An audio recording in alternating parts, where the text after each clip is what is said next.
Yun.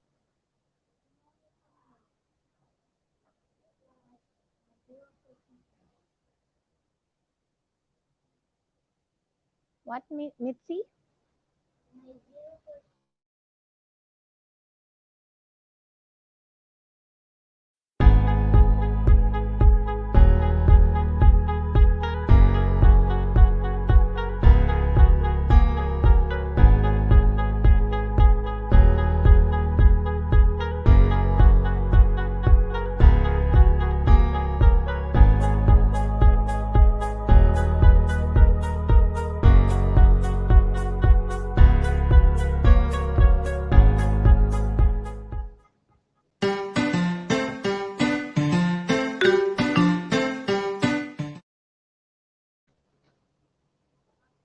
Hello po and magandang hapon. It's a beautiful Tuesday and we're happy to join you po ngayon to discuss a very important topic. At ito po ang topic natin today, which is ano po ang ating gagawin pagkatapos po mabakunahan, or after bakuna, what to do.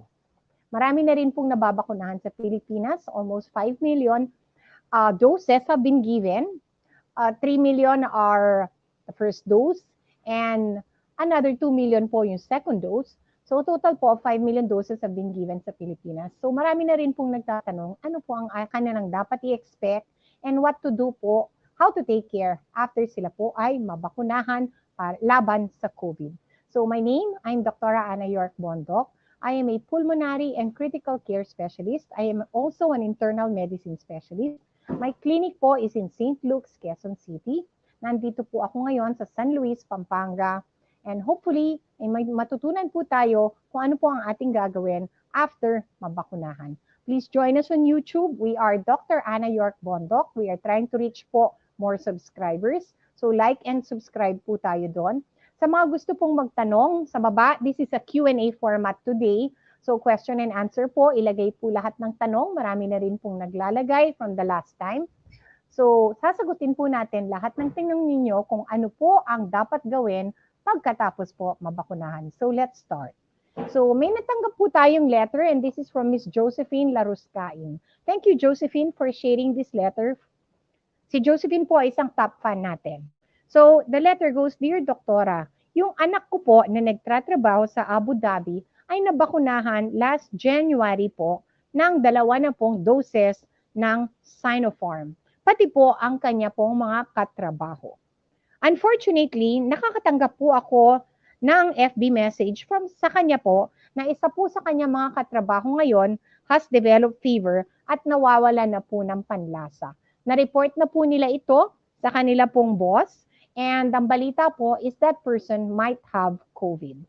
So ang tanong po namin, we are so worried, bakit po nagkaka-COVID ang tao despite being vaccinated 2 times? So yun po yung tanong na sasagutin po natin today. And thank you, Josephine, for sending us this question. So what are the facts? Number 1, nabakunahan na po yung tao, yung anak po ni Ma'am Josephine, with Sinopharm, no? 2 times. With his co-workers, nabakunahan na rin. This is also a Chinese vaccine po, which is also effective po versus COVID. Ngayon, isa po sa kanila has the classic symptoms of COVID. Ito po ang fever at nawawala ng panlasa at in-isolate na po silang lahat. So the question is, ba't nangyari to? Okay, bakit ho ba tayo? Let's go back to point number 1. Ba't ho ba tayo nagpapakuna? Okay? Bakit po tayo nagpapabakuna? It is to protect us. Number 1, ang main reason po na nagpapabakuna is to protect a person from death. Okay? Kasi all of the approved vaccines around the world, ang number 1 talagang pinagmamalaki po ng mga bakuna is that mapre-prevent po ang deaths from COVID, it can prevent ICU admissions, and it can prevent serious COVID. That is 90% and above. So yung full protection po ng bakuna will be reached 2 weeks after the second dose. So ito po, 2 weeks na po, no? January na yon, so it's already, mag-June na nga po. So it's already, dapat full protection na po siya. But the question is, hindi naman po nakalagay sa bakuna that you will not get COVID. Okay?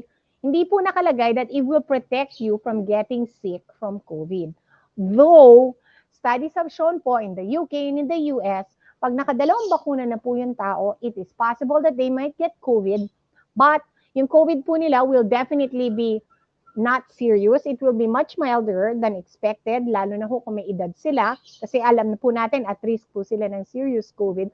So, it is still possible to get COVID, pero the COVID that you will get is most likely milder and hindi po kayo ma-ICU. But yes, you can get COVID. Number two, yes, you can transmit COVID. But again, the rate of this is much, much lower po ng isang taong totally hindi nabakunahan. And it's also lower than the rate of a person who only received the first dose. So ang tanong po, yes, Ma'am Josephine, is it possible to get COVID even though you have been vaccinated twice? And two, it's possible na makahawa rin ho ng COVID after you have been vaccinated twice. Pero yung risk po talaga is much lower and the COVID that you would get po would be much milder.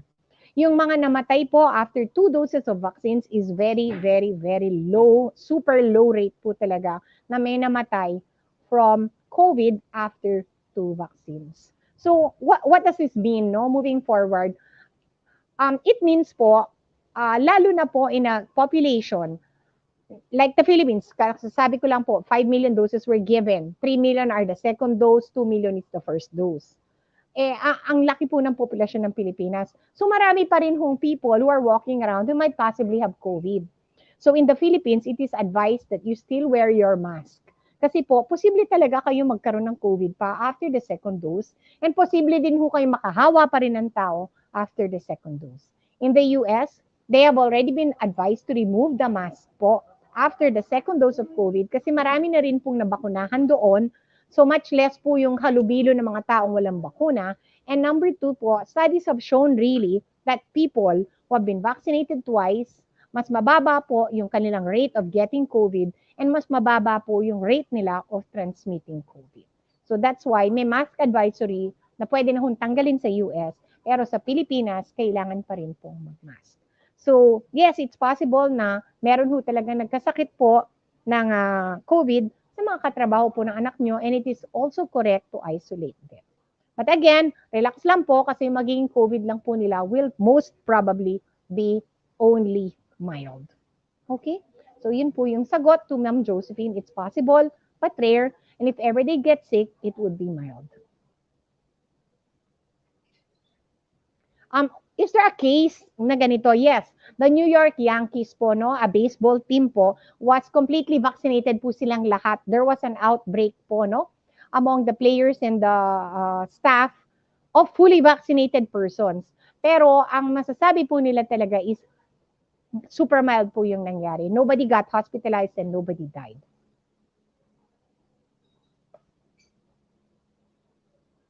From one of our viewers, pwede po ba isabay na ang flu vaccine? Well, that's a very good question kasi of course, we do not want to get also the flu, especially if you're older, pregnant, or a child, yun po ang vulnerable situations po sa flu. Ang advice ko po, marami na rin hong nagpadala sa akin ng tanong na ito, my advice is, wag pong isabay. Let 2 weeks pass after your COVID vaccination and then get your flu vaccine. Theoretically, pwede naman hong isabay, but my advice is wag na po because there are also side effects to flu. There are side effects po to COVID. Kung nagsama po yung mga side effects na yun, hindi na ho natin alam what caused what. So it's better to take the vaccines one at a time, properly spaced. What is the proper spacing? Siguro po 2 weeks is more than okay. But yes, definitely, you need a flu vaccine. Ako po nagpabakuna sa flu. Si Benji po nagpabakuna sa flu. Yung bakuna po ni Dr. J ay nandun po sa loob ng ref namin ngayon. So just waiting to be mabakunahan po rin si Dr. J ng flu. So yes, you definitely need a flu vaccine. That's every year.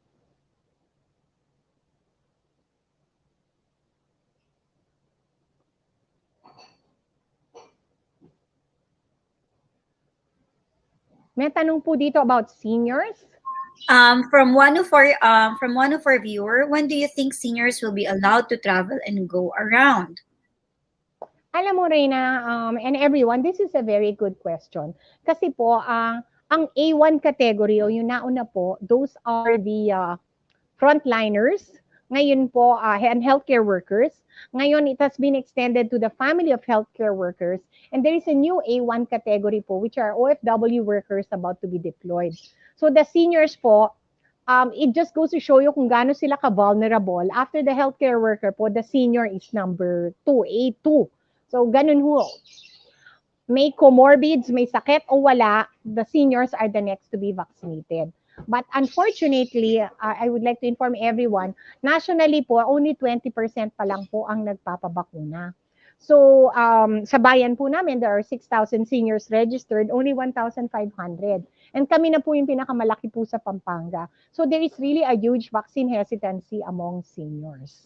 Kaya lang, ang advice ko po sa seniors is, definitely kailangan nyo pong magpabakuna dahil kayo nga po ang vulnerable at kung kayo po ay ma-COVID, talagang malaki po ang possibility of death. It's 8%. Okay?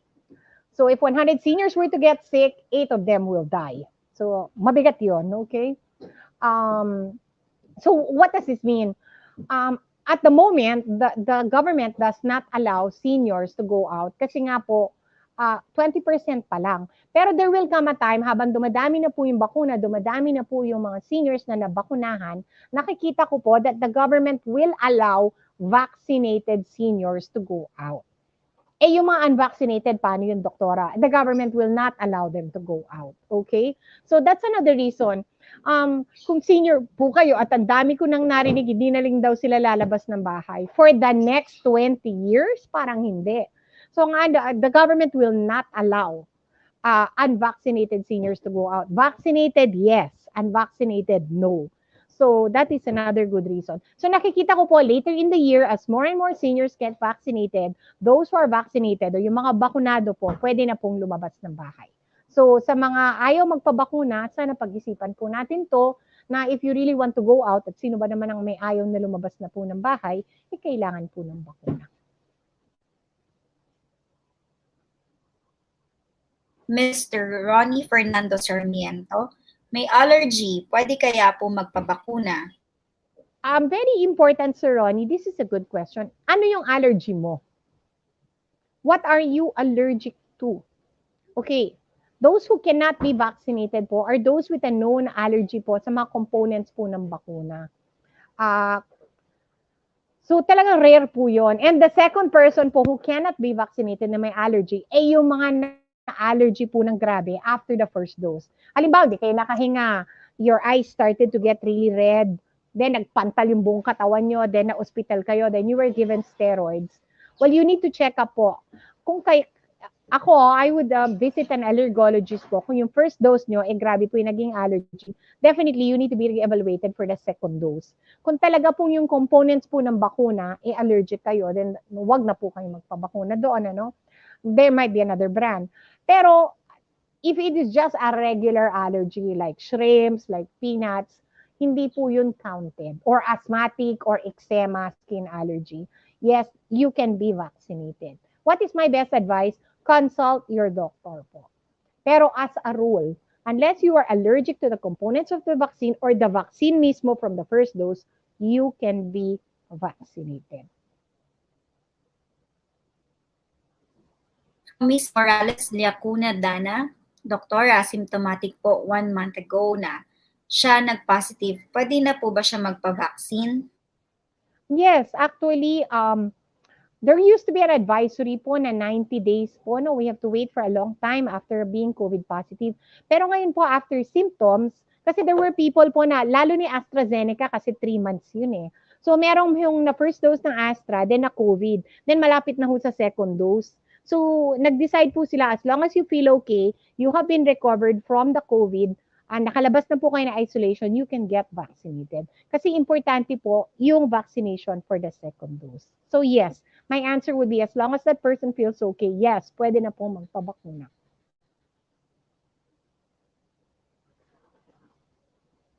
From Miss Juveline Kenos, magpapavaccine ng asawa ko. Under 83 po siya. Andun po yung fear kasi may high blood po siya at mahina po ang baga. What to do po, Doktora? Magpabakuna bukas na po. If you are high blood, at may mahina po ang baga nyo, if you develop COVID po, mas malaki po ang risk mo na maging serious po yung sitwasyon nyo sa COVID. So, because of that, wag ko kayo mag-fear ng high blood at wag nyo i-fear yung baga nyo. Ang i-fear nyo, yung COVID na mangyayari sa isang high blood at mahina ang baga. Kasi po, pag yan po ay tinamaan ng COVID, the risk of that person is quite high to have a serious illness. So, yun po yung pag-isipan nyo. 082074. So, what to do? Pabakuna na po as soon as you possibly can.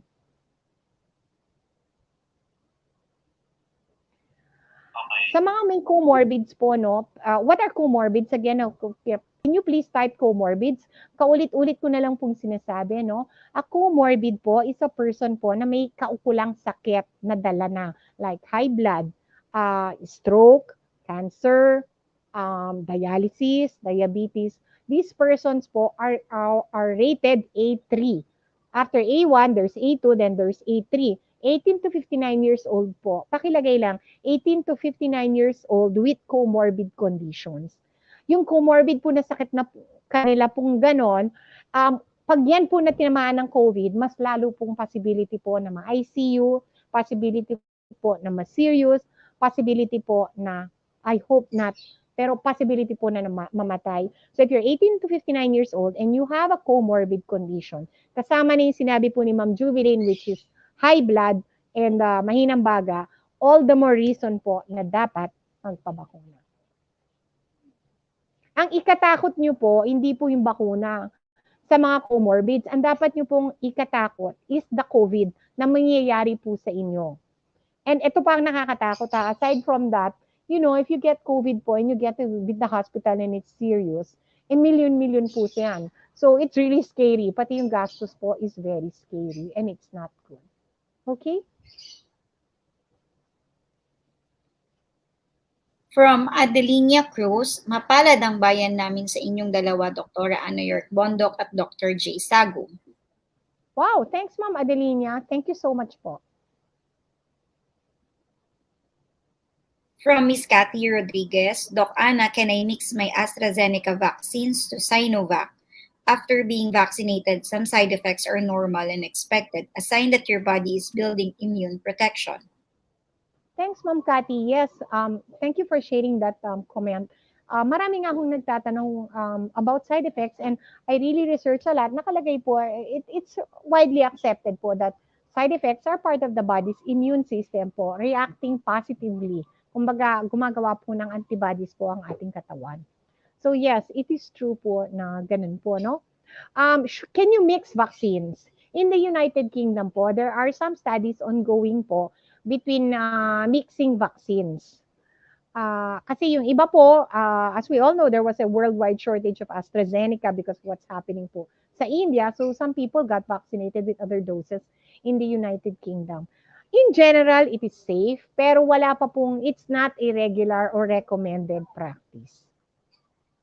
So kung kaya naman po na parehong bakuna na lang, let's just stick na lang po sa alam natin. Ito, Reyna, the only reason that you might discuss this if you got allergic to one brand. So maybe mag-usap po kayo ng doktor. But again, that is very rare. And I would suggest po to persons na if you got vaccinated with Sinovac, second dose is Sinovac. And sana kung Astra, wag na po tayong second dose is Astra. That's more than okay. We are still having studies regarding the mixing po. It's happening po mostly in the United Kingdom.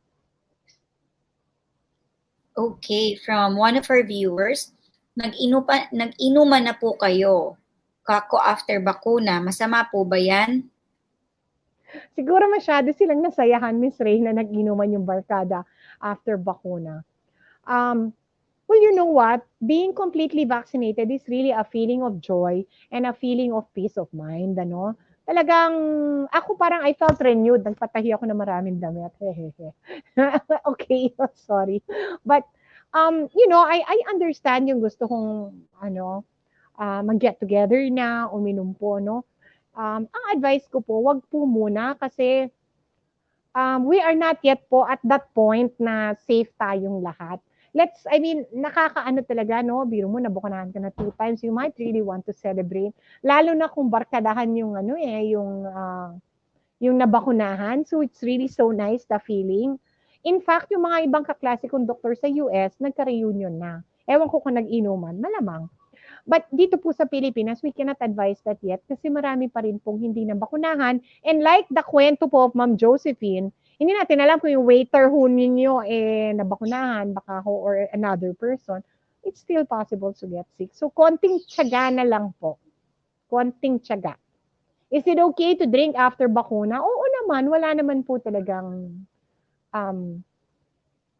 like if you're by yourself and you want to celebrate with champagne or whatever, wala naman pong masama. From one of our viewers, can I exercise after bakuna? Yes, you can. Ito lang there are really going to be some side effects po. Especially, studies have shown that younger persons po may get side effects. So, ako ang advice ko, no, kung magpabakuna ka, try to set the date. I mean, yung bukas, the next day, wag ka naman mag-teach ng Zumba class, ano, hanggat maaari. So, of course, possible, wala kang maramdaman and you want to teach the Zumba class, that's fine. Pero kumbaga, ang advice ko talaga, hinay-hinay lang ng mga 2 days. And if you feel totally fine, then just keep on going with what you're doing. Pero wag niyo pong pilitin. So yes, you can exercise after bakuna, especially if you feel well. From Miss Althea Valencia, 9 months old positive sa COVID. How many weeks gap for him to get vaccinated with MMR? Measles, mumps, rubella. Is this a baby who got COVID? Wala. Or he got COVID 9 months ago and now he wants to get an MMR shot? Hindi ko magets. Yes. There are two ways to interpret the question eh.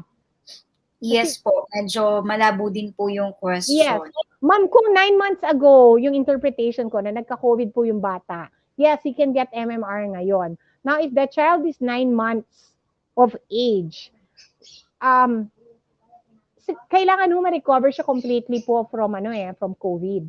And again, if the child is 9 months of age, best po na mag-discuss po muna with your pediatrician. Unfortunately, ma'am, I am not a pediatrician. So wala po ako maglakas ng loob na magsabi about kids. Adults, I can tell you everything. So if the child, if this is somebody younger, like 7, or na measles, MMR, kasi there is a 6-year-old for MMR. Kung 9 months ago pa po yung bakuna niya, pwede na po siguro. Kung 9 months old yung bata, consult your pediatrician.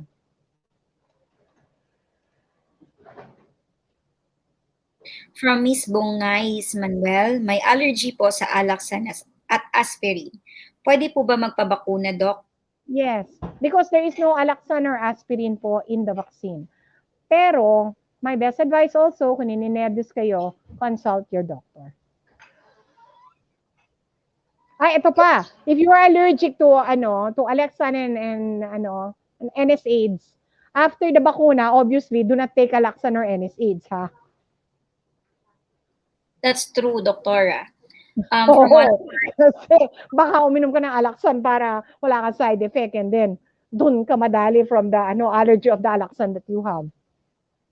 From one of our viewers, Doktora, I like Moderna but nagpabakuna ako ng Sinovac already.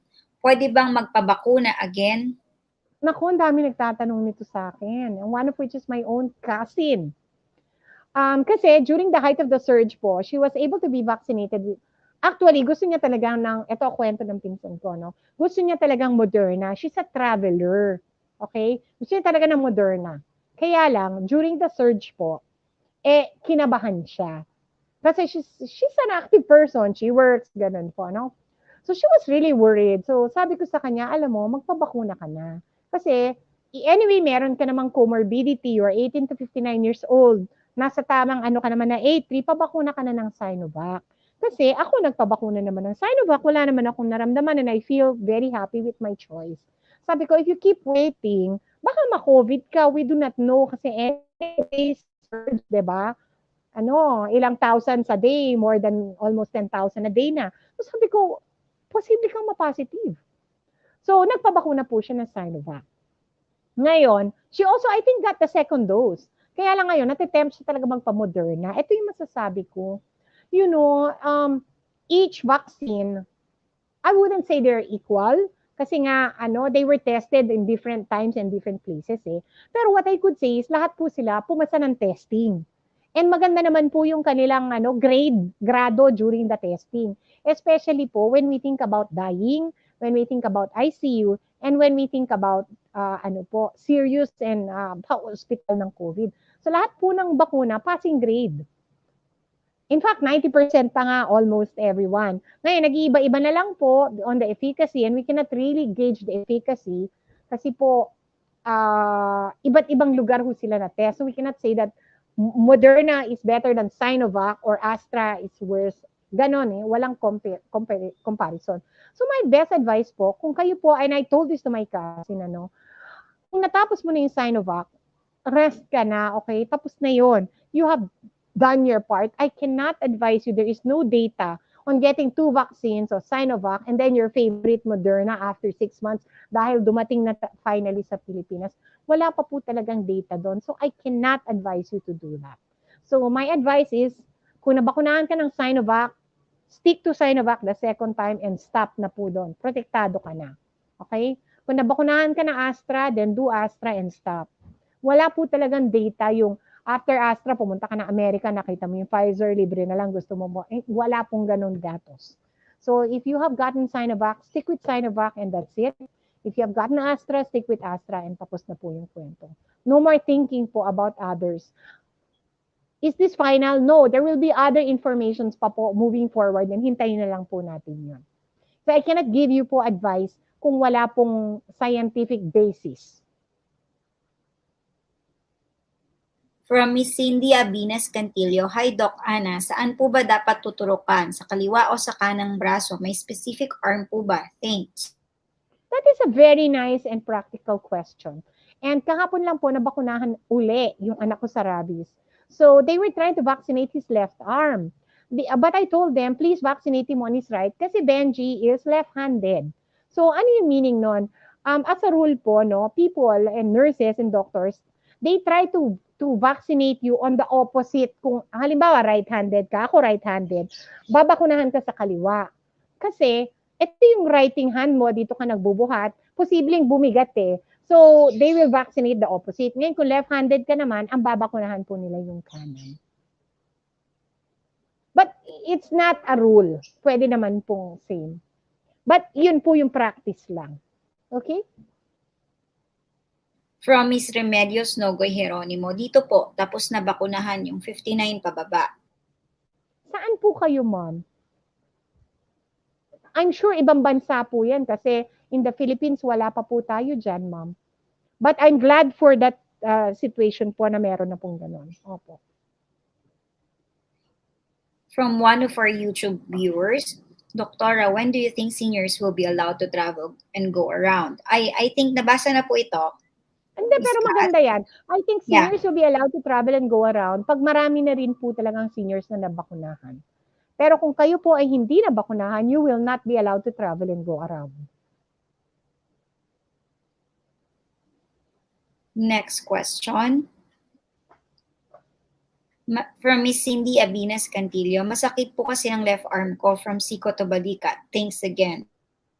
Bakit po, Ma'am Cindy? If your left arm is that related to the bakuna? If it's not related naman po, definitely you can be vaccinated po on the other arm. Wala naman po masama po. Eto pa ha, at a tip. Pagkatapos po kayong nabakunahan, and if you notice that your arm is getting red, you can put ice or cold compress. What is cold compress? Pakisulat lang, cold compress, COLD-COMPRESS. Ano po yun? You get these ice cubes or this cold water, kumuha po kayo ng dimpo or face towel, squeeze nyo doon and you put it on your arm. It can help po reduce yan po, cold compress. So, yung parang medyo malamig na tubig with ice, put it there, put it on your arm na nabakunahan to help, to help yung swelling, bigat po ng inyong kamay. So, Ma'am Remedios, Ma'am Cindy, You can try this. From one of our YouTube viewers, Doktora, should I check kung may antibodies na ako? Ang ganda-gandang tanong na to and I had a conversation with someone na pinaikliya niya yung sarili niya. Sabi niya, Doktora, talagang totoo yung antibodies kasi pinaikliya ko yung sarili ko. Mayroon na ako antibodies after my Sinovac. What is ECLIA first and foremost? ECLIA po is a blood test for antibodies. Okay, why do we test? Ano yung point ng antibodies? I'm sorry, adjust ko lang po yung upuan natin. What is the point po of antibodies for COVID, the vaccines? Okay, ganito po yun. We get vaccinated with the inactivated COVID, like Sinovac, for example, ano po, that will act po as the antigen. And then the body, yun po yung parang kikilalanin po ng ating katawan, ng ating pundugo na foreign. Hindi ito dapat na nasa katawan ng taong ito. So our body will react po, kikilalanin niya po yung antigen. Ito yung COVID or mukhang COVID. Tapos, gagawa po siya ng mga panlaban at yung mga panlaban na yon are what we call the antibodies. Okay? So, in the future, for an example, na-expose kayo sa COVID, naubuhan kayo na may COVID, pumasok po yung COVID sa katawan nyo, itong antibodies na to at yung mga ibang components po sa ating dugo na lumalaban po sa mga infection, makikilala yung COVID na pumasok po sa katawan nyo. Ito, may COVID sa katawan ng taong to at hindi po ito dapat na nasa katawan ng tao. So, immediately, i-attack po ng inyong antibodies at ang inyong pong memory cells and T cells. So, that is why we measure, that is why we vaccinate to develop antibodies. Ngayon, what is ECLIA? ECLIA is a blood test that measures po the antibodies in our body. Pwede po to COVID, pwede po sa ibang infection. So, if you measure the ECLIA after Sinovac, after Astra, after Sputnik, after Moderna, after Pfizer, meron talagang antibodies.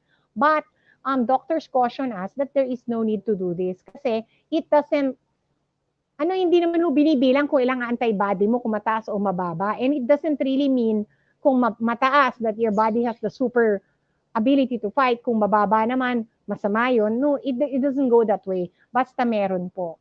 And again, even if walang ma-read si ECLIA na antibodies, immunologists and infection disease doctors po reassure us that we have what we call memory T cells and memory B cells po. What are these? These are not really antibodies, but these are another form of body defense po. At ito po ay tumitingin, nakikilala po nila, ito yung COVID na nakita ko dati from the bakuna, aawayin din at papatayin po nila yung COVID na nakapasok sa katawan mo. So there are many layers of defense that include antibodies and other cells which cannot be measured by the antibody test. And number 2 is, whether you have plenty of antibodies or konting antibodies, ang importante meron. Okay? At lalaban po yan versus COVID. So, maraming gusto magpa-test ng antibody, but no need po talaga. No need.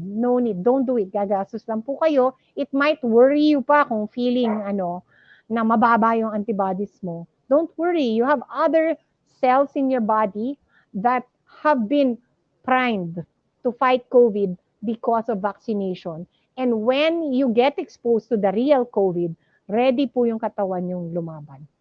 So there's really no need to test for antibodies. Okay? Do maraming nagtatanong niyan at marami na rin akong kilalang gumawa niyan. Yung mga gumawa naman natuwa dahil may antibody na po sila. From Rizal Clarin Munoz, Hi Doktora, just got my Sinovac now. Medyo mabigat lang po braso ko. Rizal, ikaw ba yan? Are you newly vaccinated? Congratulations. Just rest. Pwede naman i-cold compress po yung inyong kamay. Kung lagnatin po kayo, it is possible to take paracetamol. But the most important, just rest and take it easy for the next 24 hours. From Miss Marliza C. Voluntad, Good PM po, Dr. Ana. Kailan po ang vaccination ng A4 category? Ma'am, as soon as, actually, marami nga akong Kasi I was going to say, as soon as matapos yung A1, A2, and A3, paano yung mga vaccine hesitant? Feeling ko, pag talagang, pag talagang, ayaw magbapakuna na yung ibang A2, that's the seniors, and the A3, let's open it na to the A4. Kasi these people, they want to be vaccinated also. From So, as soon as Mr. possible, ako, my answer. Kaya, eto lang this is my advice to the seniors and to the comorbids, ha. Bubuksan na po ng gobyerno within the next month or two yung A4 category. These are younger people, certain categories po of workers, um, certain category of workers. So, kung kayo po ay senior, gawin nyo na ngayon kasi ayaw nyo makipagsiksikan at saksakan doon kasama po ng mga bata. Of course, they will let you go first, pero still, mahaba yung pila. And then, sa mga A3 naman, kung kayo po ay high blood, diabetic, what, ang dami hong magpapabakuna. Siyempre, ayaw yung kasama yon. So, go now. Okay, I have been told that there are plenty of questions, so maikli na lang yung sagot. Okay.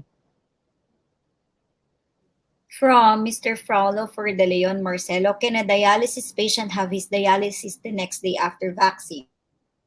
Pwede naman po. Lalo na po if you are medyo delikado and you keep needing to get vaccinated, pwede po naman. But again, since may doctor po kayo, ang advice ko sa inyo is get a letter po from the doctor and discuss po your dialysis schedule po with your doctor. Don't worry, hindi madadialyze out po yun. From Ms. Bongais Manuel, follow-up question po. May mga kakilala akong nagtitake ng ivermectin. Okay din po ba yun? And pwede po ba sila magpabakuna? Sir Manuel, thank you for this question.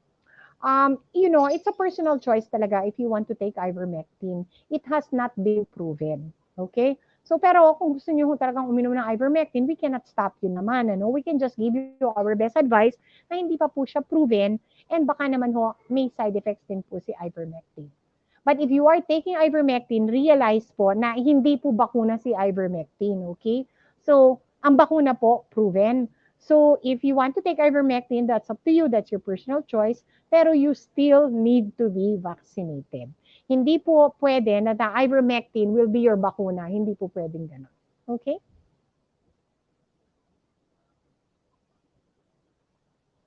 From for YouTube viewers, Doctor, I'm worried about side effects of second dose kasi nilagnat ako ng first dose. Ay, nako, maraming ganyan. I asked this to my classmate actually, who is an expert in infectious diseases and is actually the Asia Pacific manager or the Asia Pacific head of J&J, no? So she's only one of 6 in the world. Ang sabi niya ganito, for the messenger RNA, her name is Dr. Carmen Bataca-Nievera. Formerly from Sanofi, now with J&J. So sabi ni Carmen sa aming group discussion, sabi niya, for the messenger RNA vaccines, that is Pfizer and Moderna, the second dose usually has more side effects. This might be interesting to you, Reina and Kat. Sabi niya, the Astra has less side effects on the second dose. Yun daw ang lumabas sa Astra. So that is very interesting. For the Sinovac naman, talagang mahina po ang side effects ng Sinovac. So I guess the second dose would be okay. Again, if you're worried about the second dose, remember na kailangan mo talaga yon. Hindi pwedeng atras from the second dose, okay? Preparation na lang. Take 1 day off from work. Again, be ready with your paracetamol. Ayusin nyo na yung kama nyo, yung kakainin nyo, and just remember that with the second dose, after 2 weeks, nako, achievement unlocked na po yan. So talagang please try your best, okay? Me, Doctor, I just have to share something.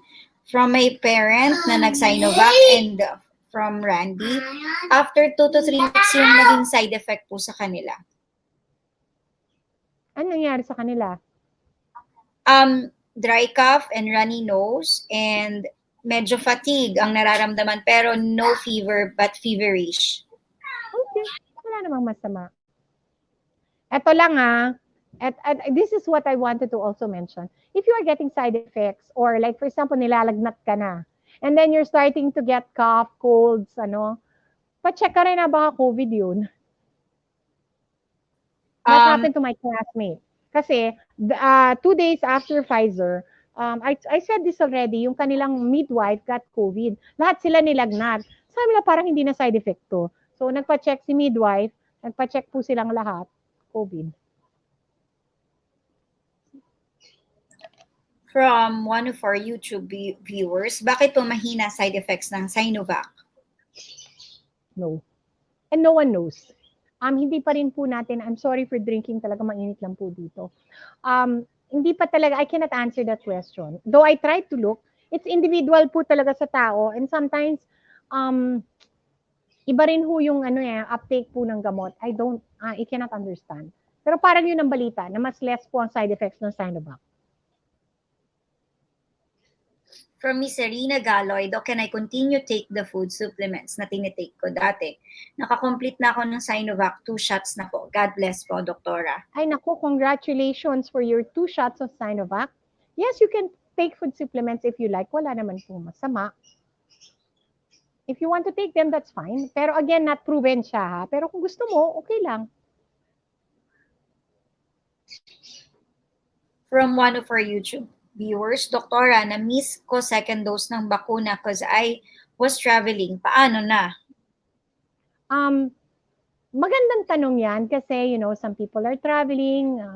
Meron din. Yung iba naman, nawala ng second dose, muna yung pinagbabakunahan.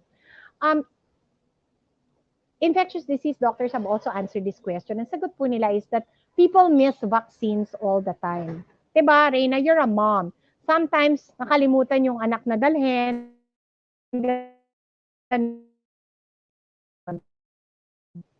But it's okay. Secondly, kung 1 or 2 days lang, okay lang yon. And then thirdly, kung matagal na rin, still go and get yourself vaccinated. It will still help. Okay? But it happens. It happens po sa ibang vaccines. Meron pong mga follow-up and catch-up vaccines na nangyayari. Lalo na po sa mga bata. So sa adults, yes, it is possible to miss. Habulin nyo na lang po. From Miss Christy M. Rosel. Good PM po, Doktora. I am a GBS survivor. 2013 po, mina nagkasakit ng GBS and now may hypertension po and may schedule po mi sa Sinovac vaccine this week. Ma'am, GBS is Guillain-Barré syndrome. I'm happy to know that mahirap-hirap po yun. I'm happy to know that you survived and that you have hypertension now. I hope you are taking naman the gamots for the hypertension. My best advice to you, mambalikan mo yung neurologist mo. I-text mo lang o tawagan mo that you are going to have the vaccine. But again, nakalagay po sa neurologic A3, yung mga chronic diseases, stroke and neurologic diseases, Parkinson's, ganun po. Alzheimer's should be vaccinated. But my best advice, balikan niyo po yung doctor ng JBS niyo.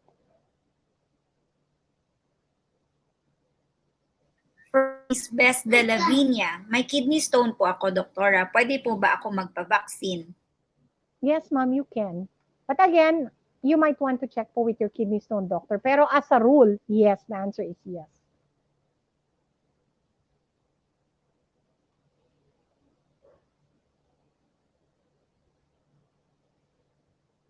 From Miss Aids Marquez, good afternoon po, Doktora. May diabetes po ako. Ano po bang vaccine na dapat? Ma'am, any vaccine that is available to you, you should take. Diabetics po are considered comorbids. Pakilagay na naman, my favorite word na talaga this month is comorbids. Diabetes po is one of the chronic diseases po na nakalist sa A3 category. And mas mataas po yung risk nyo po ng COVID to be serious, hopefully not to die, pero to be serious, ICU and possible death. So definitely, any vaccine po that is offered to you, diabetic comorbid pakilagay lang po, you should be vaccinated as soon as possible, ma'am. So palista na po. From Miss Elisa Panghilinan, good evening po, Doktora. Age 26, hypertension at allergy sa das at some foods. Okay po ba sa age niya ang AstraZeneca? Sorry, ma'am. Age 26, hypertensive. Hypertensive na siya, 26? Merong ganon. At allergy sa dust and some foods. Okay ba sa age yung Astra? Is this male or female? Yes, pwede naman po yung kanyang age sa AstraZeneca. Yung blood clots po is more common in females. So, Pero as a rule, ang dami hong babae sa Pilipinas na nagpa-AstraZeneca and they are feeling well. So my answer po would be yes. Kung serious po yung kanyang allergy and she's an allergy doctor, pero dust po and foods is not, hindi po yun, that would not be a reason not to take the vaccine. Okay. Would you want to take more Okay. questions, Doktora? Or this 2 will be the questions last? na lang po. Opo. Okay. From Miss May Bataklan. Hi, Doktora. Good afternoon po. Tanong ko lang po, paano pong ika-second dose ay tamaan ng quarantine days? Hindi po kaya mag-lapse yun? Actually, ika-13 days ng quarantine ang second dose, A2 category. Okay, a senior. Ma'am, okay lang po. Tapusin nyo na lang ho yung quarantine and then 14 days, pwede na pong lumabas. Opo. That's actually a good question, no? Paano kung naka-quarantine ka, Reyna? Good question. Actually, meron hong nagbabakuna sa bahay eh. Hindi, ganito, ma'am. Ganito. If you are sandali, are you COVID positive? If you are COVID positive, ma'am, kailangan palipasin ho muna lahat ng COVID symptoms and totally okay na po yung tao and then pwede nang bakunahan. But if you are still having symptoms, like if you are quarantined for having symptoms, you cannot be vaccinated yet. Pero kung okay naman ho, after day 13 na rin naman ho, day 14 okay na, pwede na po lumabas at magpabakuna. Last question from Ms. Corazon Rafanan Espejo. Good PM po, Doktora. Bakit po tinatanong kung yung magpapavaccine ay uminom po ng aspirin? Salamat po. Ma'am Corazon, I think it's why are they asking that? Who is asking that? Hindi ko alam, ma'am. It's not really relevant to having a vaccine. The only reason that I can think of is because of clotting. But aspirin naman po is an anti-clutter eh. So, hindi po siya relevant. Hindi po ako tinanong kung umiinom po ako ng aspirin. Sa akin, there would be no reason to ask. So, yun lang po.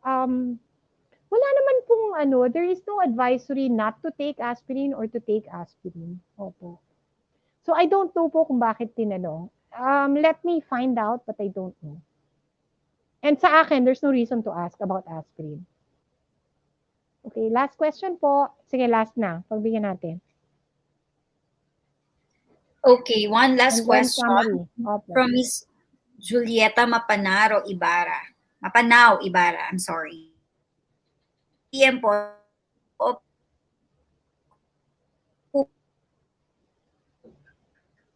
una. Okay, so this is someone asking if the second dose is more for Pfizer, I asked this nga to my classmate po, no? For Pfizer and Moderna, ang balita po, the second dose has more side effects. Sa Astra naman po, ang balita naman po, the second dose has less side effects.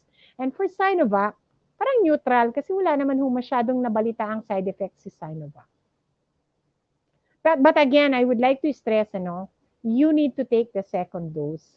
Kasi po, our full effects or the full protection will occur 2 weeks after the second dose. May protection na po yung first dose, pero hindi pa po tayo nasa 90%. So, kailangan po natin yung second dose talaga.